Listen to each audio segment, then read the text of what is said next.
Hey everyone, welcome back. My name is Chris, and this is Bull Bear Brew, episode number 3 on being recorded right now. It is February the 6th, 2011, and for anybody who is seeing this in the future, it happens to be Super Bowl today, so what a great way to start off. Okay, so what, you've already seen the little disclaimer. I'm going to say it again because I think it'll be a tradition here. I'm an idiot when it comes to money. I'm an idiot when it comes to this stuff. I'm drinking during the show. Don't follow financial advice that I'm giving in any way, shape, or form because I'm not giving financial advice. I'm not an advisor. I don't want to be an advisor, though I'm sure they're great people. Okay, enough of that. So anything you do is at your own risk, and we can continue. This is my favorite part. It is time to grab your glass. It's time to review the brew. Okay, so we've got Sam Adams. I'll pop it up there. Sam Adams Noble Pilsner. So there it is, Sam Adams Noble Pils. Okay, now this particular one, no, I'll stop. I know, episode number 3 brews from Sam Adams. I swear this is the last one I've got. I've actually bought a bunch of little multi-packs because I like trying different beers. I recommend, of course, that you do the same thing because it expands the palate and you'll try things that you don't otherwise try. This is one that I've never tried before, so let's give it a shot. Now, this particular one, I'll read the label here, Sam Adams Noble Pils, one of the only brews made with all 5 noble hops. So I'm expecting it to be very hoppy, kind of maybe like an IPA. The world's oldest growing regions, bright flavor, lively citrus hop character. Warm days of spring are just a few weeks away. Okay, so clearly a nice little winter brew, and reminding us that the thaw is coming. Right now, where I live, I have piles of snow outside that are about 15 feet, and I could use some spring. So let's go ahead and give this a shot. By the way, count how many times I say the word so in these videos. It's crazy. So I'll work on it. So let's go ahead and give this a shot. There's another so there. Pop the top. All right, a little bit of smoke.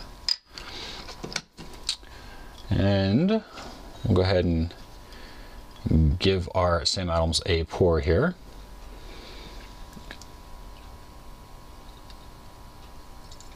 Nice kind of golden, clean color. That's pretty. Okay.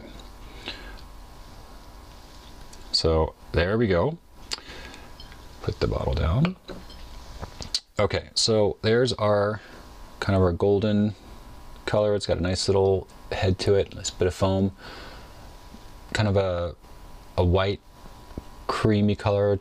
It's pretty bright, so nice little brew to it. Aroma, hoppy for sure, kind of like an IPA. And that's all I have to say about that. I'm just starting. It's episode 3. I'll get better at this as I go. But if you have suggestions, let me know. Okay, first taste.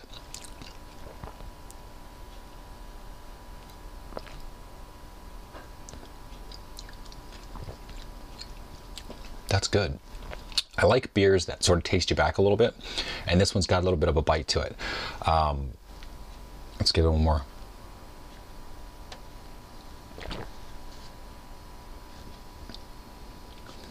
Something I just did that I like is when I was tasting it, I was breathing in a little bit, and it seemed to open up some of the flavors. So I'm going to try that again.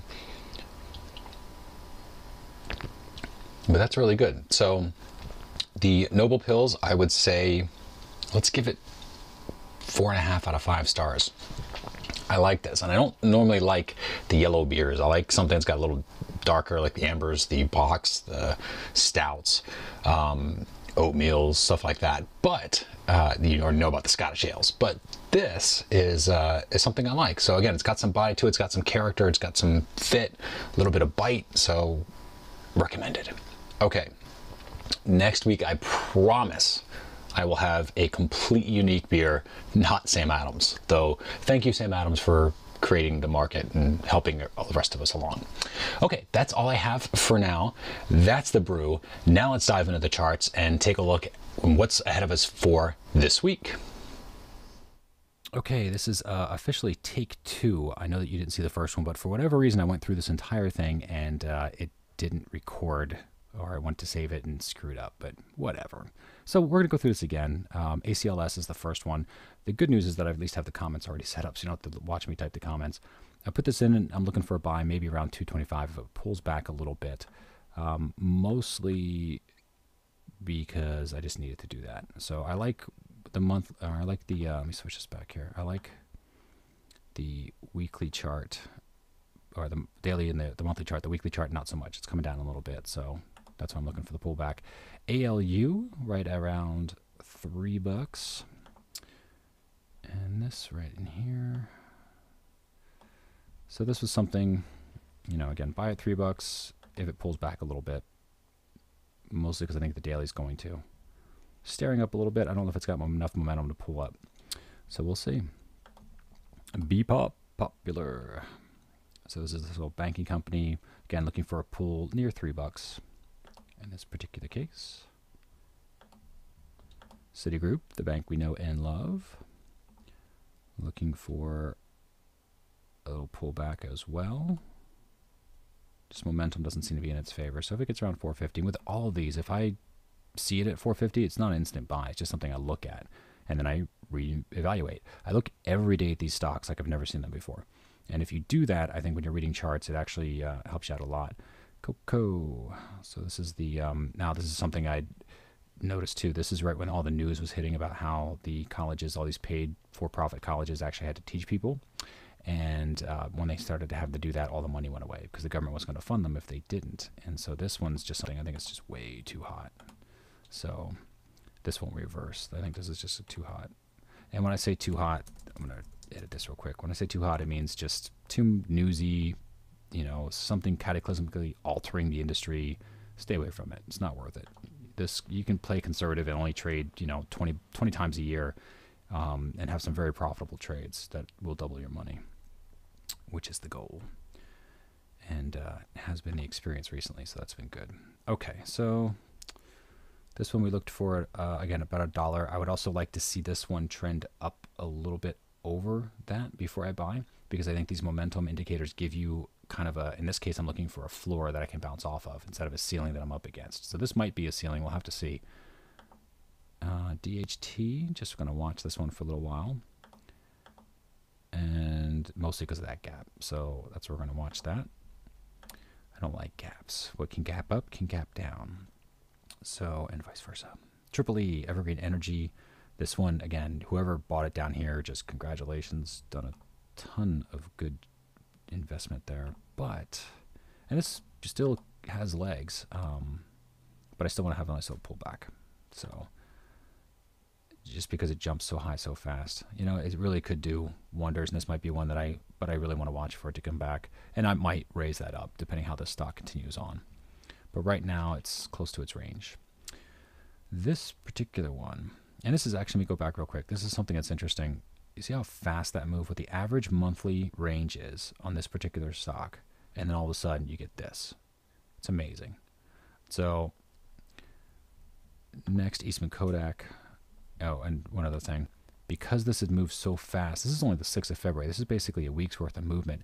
How much legs does this really have to keep going up? So there's probably some sort of pullback in there where you can catch another bounce back up. So at the end of the month, it might look like this, but in between there, maybe it pulled back, and then you could catch the bounce back up. So I'll look for that. It could also have a range like this month did. Something crazy happened in here, and it had a huge range. So it could happen, but we'll see. That's why we watch. Eastman Kodak, room to fall, still has room to fall. Poor Kodak. Something's happened poorly with them. GEN, Genon Energy. Again, no 390. This is coming close to what I want, but I think this is something I'll probably, when it says 390, I'll probably look at it and be like, no, that's okay. It's got room to fall.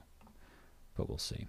This one, GMXR, room to fall. Everything's coming down. Don't like the gap.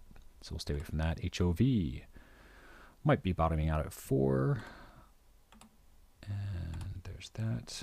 The other thing I thought about is I might be able to get this on YouTube if I can get it less than 15 minutes. So I might speed through these. Sorry. KVA. Again, looking for a fill in the gap. Huge gap here in a day. So let's see what happens with that. So pharmaceutical companies, probably a drug got taken up. Level 3, I forgot to mention on the second version here, but I am using freestockcharts.com. I'm going to give credit where credit is due. Phenomenal program. I'm using the free version and love it.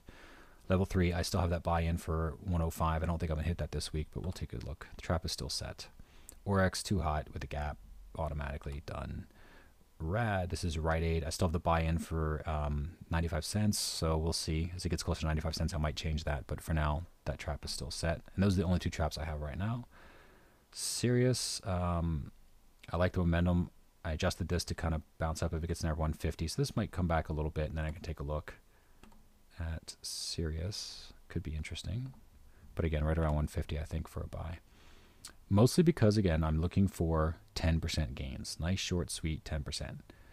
And a little too hot just because it's moved a lot. Now, again, this is an example a month long. Every month it moves with a range of about like this, and all of a sudden, bam. So something's going through. So when you break down the charts, you go, wow, okay, well, look at that. Huge, huge range. And then you find why. That range is really a gap.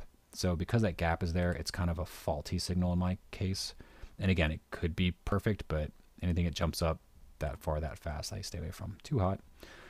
This could be interesting around 325. So we'll take a look. I'm looking for the pullback. It's got some support, at least at that level. Got some support possibly around this level too. So we'll see. Even though the trend is a little down, if it gets past this, we might be okay. We'll see if it bounces. That's worth watching. And URRE, Uranium Resources, again, this is a commodity play because everyone's moving in the commodities all of a sudden, and this is something that gets kind of cyclical, I think. Right now, commodities are hot. Everyone's talking about how commodities are going up, oil goes up, all the scarcity happens, but a lot of money moves in these things really, really quickly, and then money moves out really, really quickly. So I would like to see a bit of a pullback. It's already starting to come out a little bit, it looks like, but I would like to see a bit of a pullback before I jumped into any sort of momentum play like this. Again, could be wrong. Probably am, but that's that. So that is the show in its entirety. Thank you again for watching. And of course, if you have any suggestions, especially with microbrews, let me know. Otherwise, please feel free to comment, like, share, help me spread the word. I would greatly appreciate it. And we will see you next week. Take care.